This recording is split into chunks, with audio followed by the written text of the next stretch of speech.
In 2018, Marvel Studios was on top of the world.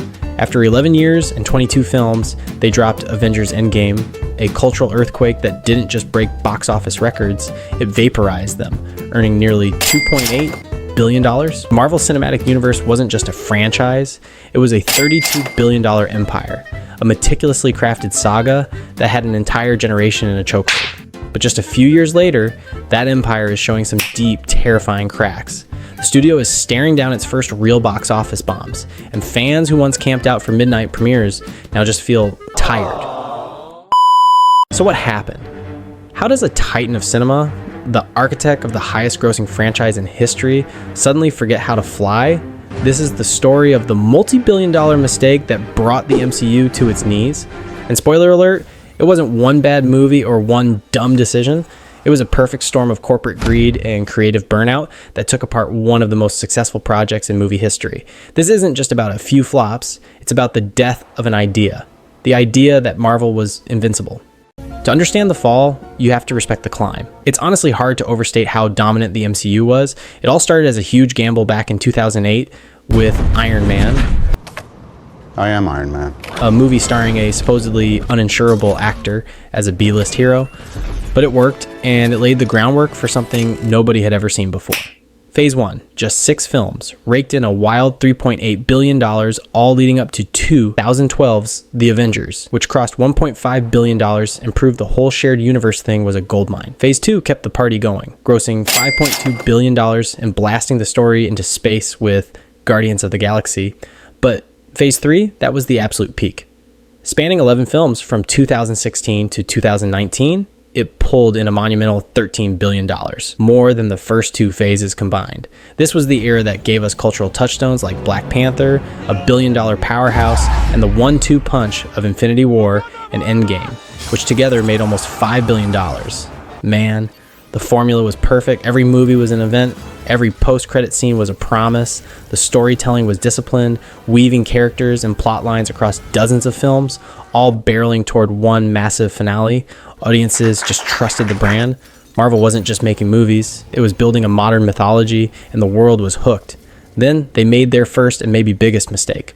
The mistake wasn't a movie, it was a streaming service. When Disney Plus launched in late 2019, the mission changed. It wasn't just about owning the box office anymore, it was about feeding the beast of a new streaming platform. That slow, methodical pace of 2 or 3 movies a year, gone. Suddenly, the MCU just exploded. In an interview, Disney CEO Bob Iger flat out admitted the mistake. He confessed that in their zeal to flood Disney Plus with content, they pushed Marvel to ramp up production like never before. His words, it diluted focus and attention. And he was right. The MCU went from a cinematic event to cinematic homework. Between 2021 and 2022, Marvel unleashed a flood of content. 7 films and 8 television shows. Shows like WandaVision and Loki were cool experiments at first, but the sheer volume got overwhelming fast. To have any idea what was happening in Doctor Strange in the Multiverse of Madness, you had to watch WandaVision. To keep up with where the universe was heading, you needed to see Loki. Characters from a TV show would pop up in a movie with zero reintroduction, leaving casual fans, the ones without dozens of hours to spare, completely lost. This quantity over quality approach, as Iger himself called it, had devastating results. Stretched creative teams to their breaking point, leading to reports of rushed productions and overworked VFX artists. But more importantly, it broke that sacred trust with the audience. Marvel movies stopped feeling special. They just became another tile on a streaming menu, and the fatigue started kicking in. The empire wasn't just expanding, it was getting bloated.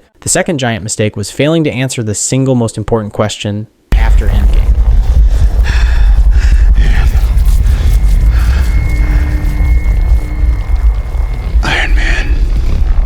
So, what's next? The Infinity Saga was a masterclass in telling a long story. It had a clear beginning, middle, and a very definitive end. And at its core was one singular, terrifying threat, Thanos. He loomed over everything for years, giving every movie a sense of purpose. After Thanos turned to dust, the MCU was left with a giant narrative black hole. Phase 4 didn't kick off with a new mission. It was a random collection of disconnected stories. We got spy thrillers, magic shows, space operas, and street-level comedies, all running in opposite directions with almost nothing connecting them. The new big bad was supposed to be Kang the Conqueror, ushering in the Multiverse Saga, but the execution was clumsy from the start. Unlike Thanos, who was teased patiently for years, Kang was shoved into the spotlight in Ant-Man and the Wasp: Quantumania, a movie that flopped with critics and audiences.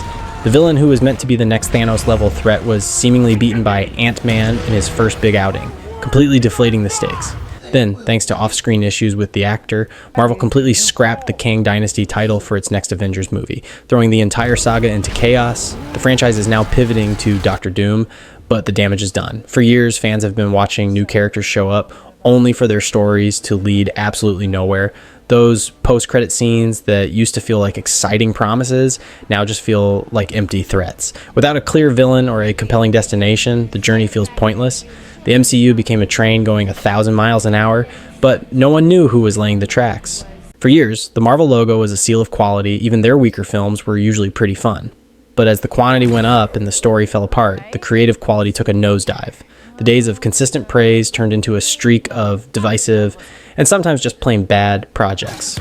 Eternals was criticized for its downer tone and messy plot. Thor, Love and Thunder felt like a goofy parody that undercut its own emotional story. And then there was The Marvels, which became the lowest grossing film in MCU history, a victim of a story so disjointed it required homework from 3 different Disney Plus shows. The film landed with a B cinema score, tying it with a few others for the lowest audience grade in the franchise's history. It got even worse. Captain America, Brave New World, the first solo movie for Anthony Mackie's Captain America, arrived in early 2025 and stumbled badly.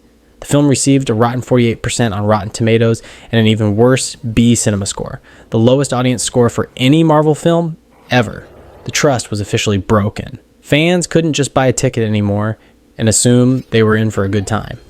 Infamous moments, like the twerking scene in She-Hulk, Attorney at Law, became a symbol for a franchise that seemed more interested in creating memes than telling compelling stories.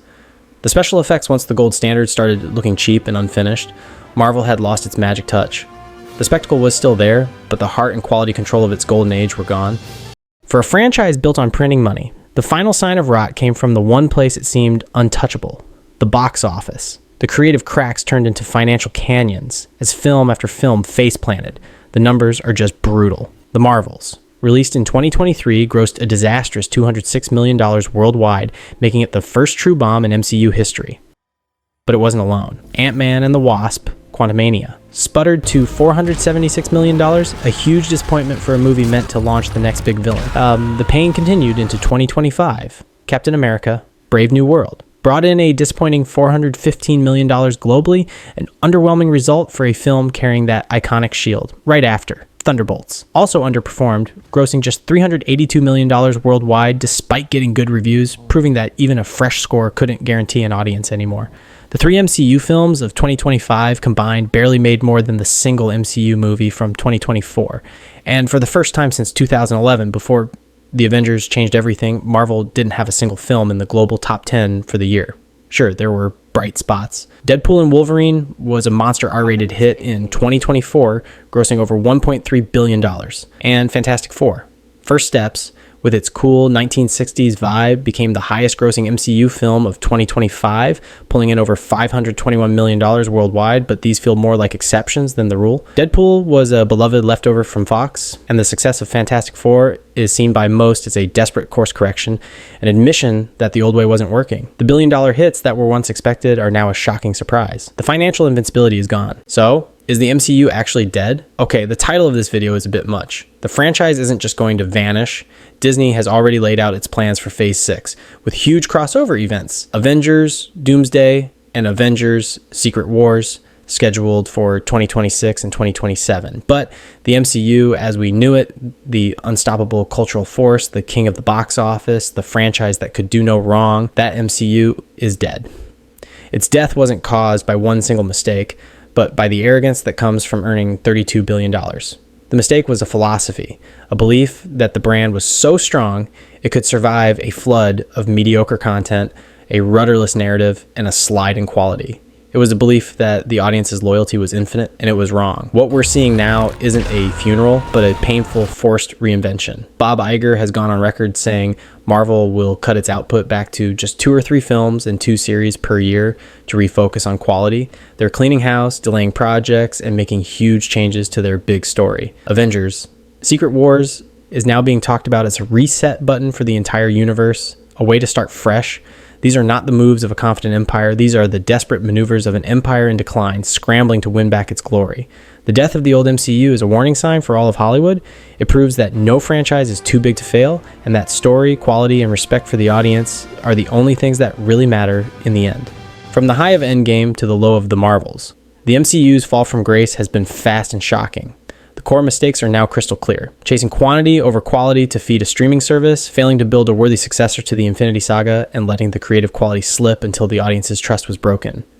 That toxic combo dismantled everything that made Marvel feel special. The Empire isn't gone, but its golden age is over. It now faces a long, tough road to rebuild. The question isn't what's next anymore. It's, can they even fix it? Can Marvel recapture that magic? Or was that a once-in-a-generation lightning strike that can never be caught again? The next few years will tell the story. What do you think Marvel needs to do to save itself? Or is it too late? Let me know your grand plan in the comments below. Thanks for watching.